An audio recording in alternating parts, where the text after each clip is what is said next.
महाराष्ट्रात सध्या भिगवणचं प्रकरण लव्ह जिहादचं प्रकरण म्हणून गाजतंय।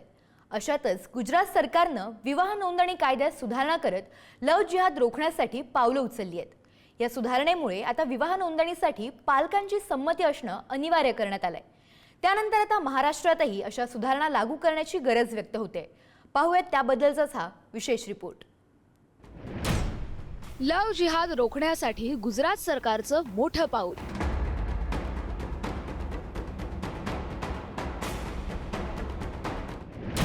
विवाह नोंदणी कायद्यात सुधारणा, पालकांची संमती अनिवार्य।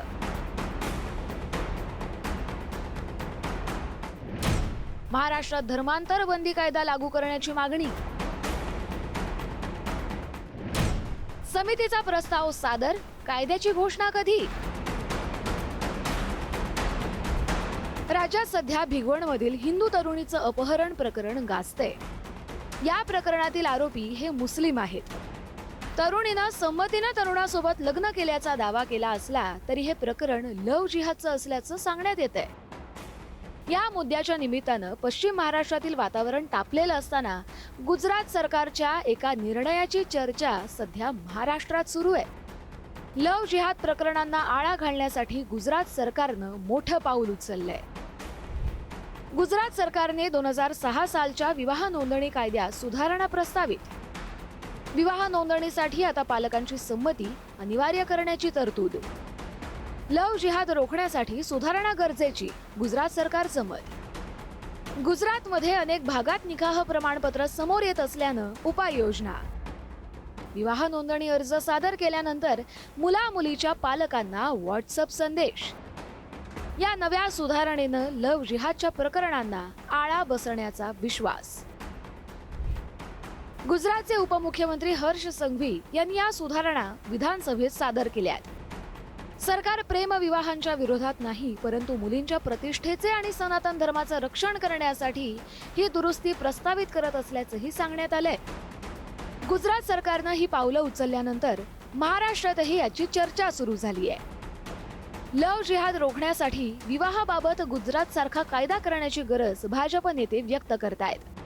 गुजरात सरकारने लव्ह जिहाद सारखा विवाह रजिस्ट्रेशन मध्ये एक सुधारणा केली आहे। मुख्यमंत्री देवेंद्र फडणवीस यांना मी पत्र लिहून विनंती केली आहे, महाराष्ट्र सरकारने लव्ह जिहाद हिंदू मुलींना मुस्लिम तरुण फसवतात या प्रकरणात मॅरेज रजिस्ट्रारनी आई बाबांना याची माहिती देणे आणि 40 दिवसानंतरच लग्न रजिस्ट्रेशन करणं आवश्यक करावे, अशी सुधारणा करावी।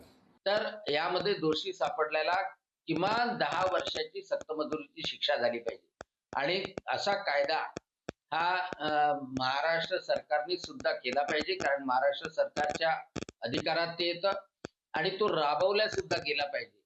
तेव्हाच कुठं हे लव्ह जिहादचे प्रकार थांबू शकतात। या निमित्तानं धर्मांतरण रोखण्याचा कायदा करण्याची मागणीही जोर धरू लागली आहे। सरकारने 2025 साली लव्ह जिहाद विरोधी कायद्याची लवकरच अंमलबजावणी करण्याचं आश्वासन दिलं होतं। फेब्रुवारी महिन्यात लव्ह जिहाद प्रकरणी सत्य पडताळणीसाठी पोलीस महासंचालकांच्या नेतृत्वात 7 सदस्यांची समितीही स्थापन केली होती। मुख्यमंत्री फडणवीसांनीही केली होती समितीची स्थापना। लव्ह जिहादच्या प्रकरणांमध्ये कारवाई करण्यासाठी महाराष्ट्र सरकारनं मागच्या वर्षी फेब्रुवारी महिन्यात राज्याचे पोलीस महासंचालक यांच्या नेतृत्वाखाली 7 सदस्यांची समिती स्थापन केली होती।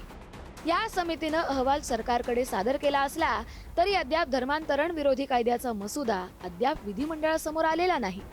भिगवणच्या निमित्तानं हा कायदा लागू करण्याची मागणी जोर धरतीये। पोस्को अंतर्गत गुन्हा दाखल करावा या एक आग्रहाची विनंती आहे। 2 नंबरला धर्मांतरण कायदा लागू करावा। महाराष्ट्रामध्ये संपूर्ण त्याची अंमलबजावणी व्हावी। ज्या पद्धतीने उत्तर प्रदेशमध्ये कायदा लागू केलेला आहे त्याप्रमाणे महाराष्ट्रातही त्या कायद्याची अंमलबजावणी करावी। आणि 3 नंबरला लव्ह जिहाद याबाबत महाराष्ट्र सरकारने त्याबाबत त्वरित अंमलबजावणी करावी. आम्हाला कोणतंही पद प्रतिष्ठापनाला यायची नसती, पण जर आम्ही सगळं करून जर इथं तुमच्यासाठी भाजपसाठी संघासाठी काम करत असेल आणि हा राहुल कुलसारखा नालायक माणूस औरंग्या माणूस जर वेळोवेळी त्या लोकांना मदत करत असेल म्हणजे कुठलंही प्रकरण काढा एवढ्या 5-6 वर्षातलं तर तो त्यांना पाठीशी घालायचं काम करतो. तर त्याच्यासाठी आम्ही त्यांच्या घरावरचा मोर्चा तात्पुरता थांबवला आहे, पण आम्ही ही मोहीम राज्यभर राबवणार आहे की हा माणूस काय लायकीचा आहे आणि देवेंद्र फडणवीस यांनी याला ताकद देऊ नये.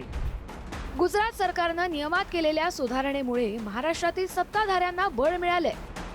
आता यंदाच्या अर्थसंकल्पीय अधिवेशनात कायद्याचा मसुदा विधानसभेत सादर होणार का, याकडे सगळ्यांचं लक्ष असेल. ब्युरो रिपोर्ट, पुढारी न्यूज, मुंबई.